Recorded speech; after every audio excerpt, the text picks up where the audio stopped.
On a déjà parlé de FDS ici. La dernière fois qu'on a mentionné cette compagnie était aux alentours de 245 $ l'action. Dans tous les cas de figure, on était d'accord sur une chose. Enfin, pour moi, c'était simple, hein. C'est une entreprise qui était sous-évaluée et l'IA va nous tuer ne s'applique pas à ce type d'entreprise. Point à la ligne. Et je pense toujours la même chose en date d'aujourd'hui. On va poser une question simple. Utilisons le prompt de base ici. Quels sont les avantages concurrentiels dépendamment des segments d'activité? Ici, sur le segment Research and Advisory, ici, l'avantage est plutôt, disons, étroit. Mais voilà, pas qu'il est en danger, mais il, l'avantage se rétrécit justement. Et quand on dit se rétrécit, c'est pas qu'il est de moins en moins large.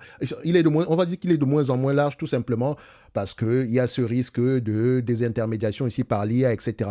Mais pour ceux qui utilisent FactSet, et je sais de quoi je parle, vous savez que c'est de la rigolade tout ça.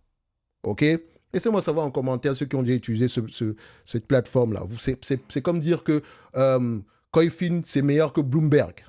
Il n'y a que les gens qui n'ont jamais utilisé Bloomberg qui le disent. Ou bien FactSet, c'est meilleur que. C'est inférieur à. Enfin, Coifin est équivalent à FactSet. Non.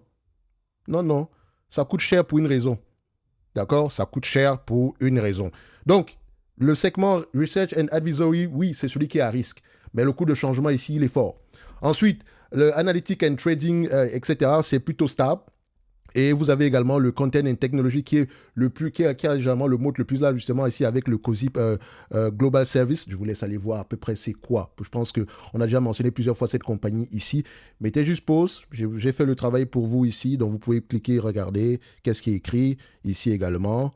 Et là, point à la ligne. Maintenant, c'est une entreprise qui pour moi est intéressante ce qui était intéressant à 245 $. Aujourd'hui, on va faire une mise à jour très, très rapide, hein, parce que les résultats, etc., c'était pas mal, on va le dire comme ça. Donc, ici, en termes de croissance des revenus, grosse margin, on va faire le tout, hein, grosse margin rapidement. Grosse margin, ça prend à peu près aux alentours, on est à peu près aux alentours de 51%. D'aucuns disent, ah non, c'est mauvais. On compare le grosse margin avec la marge EBITDA pour tirer une conclusion ici. Et grosse margin est en décroissance, enfin, plutôt stable depuis 2018. Marge EBITDA est en croissance. Donc, c'est plutôt bien. OK? Ensuite, on regarde quoi? Free cash flow. Net income. Est-ce que les deux parlent le même langage? On les met sur le même graphique. On regarde. Free cash flow est plus élevé. Regardons les SBC par rapport aux revenus. Est-ce qu'il y en a? Est-ce que c'est de plus en plus large? Est-ce que c'est de plus en plus stable? On va dire ici que c'est plutôt stable depuis 2022. OK? Donc même depuis 2011, on a 3%, c'est pas si mauvais que ça. Et du point de vue volume, est-ce que ça augmente ou ça diminue? Non, c'est en termes de cash flow, stock-based compensation.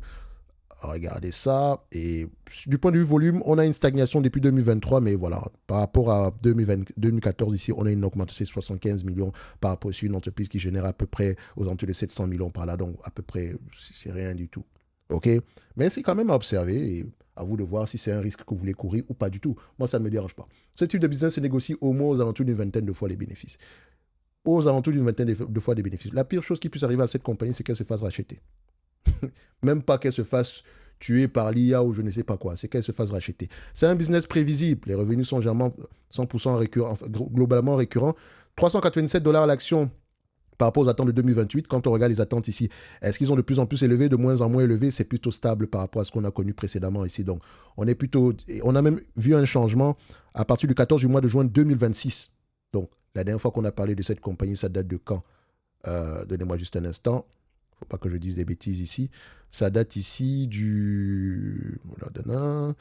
Ça date de 31 du mois de mai. Donc, entre-temps, on a eu une augmentation ici des attentes. Donc, les attentes sont de plus en plus positives. OK. Donc, c'est la raison pour laquelle c'est toujours intéressant de faire une mise à jour en date d'aujourd'hui. Donc, ici, si on prend 20 fois les cash flows, et 20 fois les cash flows dessus, je pense que ça peut être une entreprise qui peut se négocier à des niveaux de multiples très élevés. OK. 20 fois les cash flows, ça donne 15 fois les cash flows, ça donne à peu près 397. 20 fois les cash flows, ça donne 529. Donc ça, c'est notre hypothèse ciel bleu, c'est 20 fois les cash flows. Notre hypothèse ici de base, c'est 15 fois les cash flows. On va rester sur 15 fois les cash flows à 397 $ ici, moins la dette nette. La dette nette ici, du point de vue volume, ça donne quoi? Dette nette ici, dette nette, net dette ici, ça donne à peu près aux alentours de 1,227 milliard. Dette nette sur EBITDA ici, ça donne quelque chose aux alentours de 1,3. Donc, est-ce que ça vaut mieux la peine de prendre la dette nette ici? Surtout que voilà, c'est pas très élevé. Bon. Elle peut payer la dette nette ici avec 2 fois les revenus. Non, 2 fois les free cash flow. Néanmoins, on va quand même prendre la dette nette. Voilà. Restons sur nos habitudes. Donc, 35. OK. Donc, on va dire ici 400 dollars moins 35. Ça donne combien? Donc, on a 290. Donc, je mets ça à 297. 297 moins 35. On arrive à quelque chose autour de 362 dollars à l'action. Niveau 1. Ensuite, si on s'échange à 20 fois les cash flows, on peut atteindre les 500 dollars. Donc, ici, je vais mettre ça à 362. Dans tous les cas de figure, moi, je renverse toujours l'équation. C'est un business au prix actuel qui est intéressant. Si vous prenez les cash flows opérationnels, c'est 20 fois les bénéfices. Moi, la dette nette, on reste à peu près sur le même niveau on va rester à peu près sur le même niveau de conclusion que précédemment. Donc, je vais mettre ici 362 dollars l'action et même ça, je considère que ça peut aller bien plus loin que ça. OK? Donc, ce qui sous-entend qu'au prix actuel, c'est intéressant d'aller regarder en profondeur, comme la plupart des entités ici dans les capital markets. Donc, capital market, ici, on va mettre ici la compagnie qu'on appelle FDS. Voilà, FDS. Voilà, je mets ça 362, 362, boum. Ça, c'est le premier niveau. Le deuxième niveau, ça peut aller bien au-delà des 500. Je mets la date d'aujourd'hui. Today. Voilà. Et X 15 OCF de 2020. Non, je pense qu'on a un exercice en décalé. Donc ici, c'est déjà 2000. Ouais, c'est ça, 2028. Donc 2028, on a juste ça. Exercice décalé de 2028. Ceci n'est, comme mon avis, et non un conseil d'investissement. Comme d'habitude, je me réserve pleinement et oralement le droit de me tromper. Pendant que vous y êtes ici. FactSet, c'est intéressant. Je vais les citer. Hein. Je vais juste prendre ça comme ça. FactSet, c'est intéressant. LPLA, intéressant. State Street, c'est une bancaire, donc c'est correct. Charles Schwab, faites attention. Enfin, pas que faites attention parce que c'est mauvais. Disons correctement évalué. Morningstar, intéressant. Quoi d'autre? London Stock Exchange, sous-évalué. Disons intéressant. Intercontinental Exchange, intéressant. MarketAct, je pense que MarketAct s'est fait racheter en date d'aujourd'hui par qui? Je pense c'est Intercontinental Exchange. Donc, ça renforce Intercontinental Exchange et elle est maintenant en concurrence avec TradeWeb. Donc, je préfère encore plus Intercontinental Exchange. CBOE, intéressant. Bon, SPGU, on a déjà parlé de ça ici. MSCI, bon, correct, c'est comme vous voulez. Qui d'autre ici? Pour le reste, ici, OTCM, pas mal. Ça pourrait être intéressant à aller regarder. Sinon, voilà. Hein. Je vous ai cité à peu près les entreprises qui pourraient être intéressantes ici, quantitativement, sur ce segment, sur cette industrie. Maintenant, à vous d'aller vérifier, les amis. Faites votre travail. Moi, de mon côté, je suis là pour susciter de l'intérêt ou du questionnement par rapport à une compagnie en particulier. Et pour ceux qui veulent apprendre à faire du stock picking sérieusement, pour éviter de paniquer parce que l'IA va nous tuer ou bien parce que vous avez entendu que le PDG d'une compagnie s'est fait buter, etc. Comme si après lui, une compagnie centenaire ne va pas survivre. Vous avez besoin de faire ici de l'analyse fondamentale sérieusement. OK? Et pour le faire, vous avez le bootcamp en description de la vidéo. Je rappelle une chose, les tarifs augmentent chaque semaine.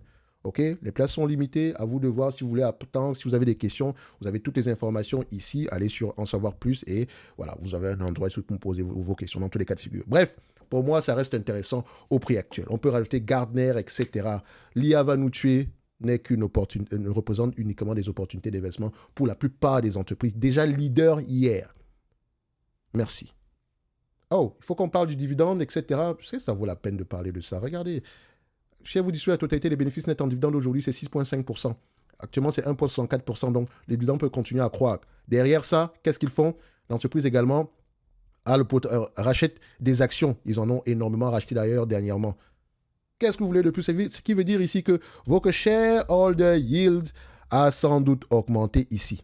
Quand on prend la combinaison de ce qu'elle a versé en dividende, ce qu'elle a versé en rachat d'actions, moi, le remboursement de la dette, vous aurez eu 7% de rendement. Extraordinaire, n'est-ce pas? Donc, les amis, je ne sais pas ce que vous faites si vous n'avez pas du FactSet, réfléchissez par deux fois. Encore une fois, l'IA va nous tuer? Non, je ne suis pas d'accord.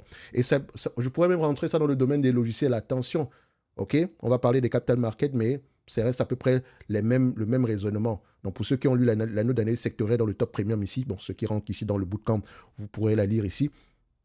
On était positif ou pas?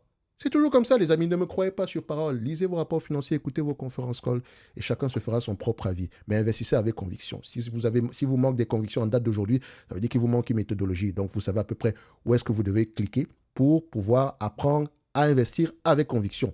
Merci, au revoir.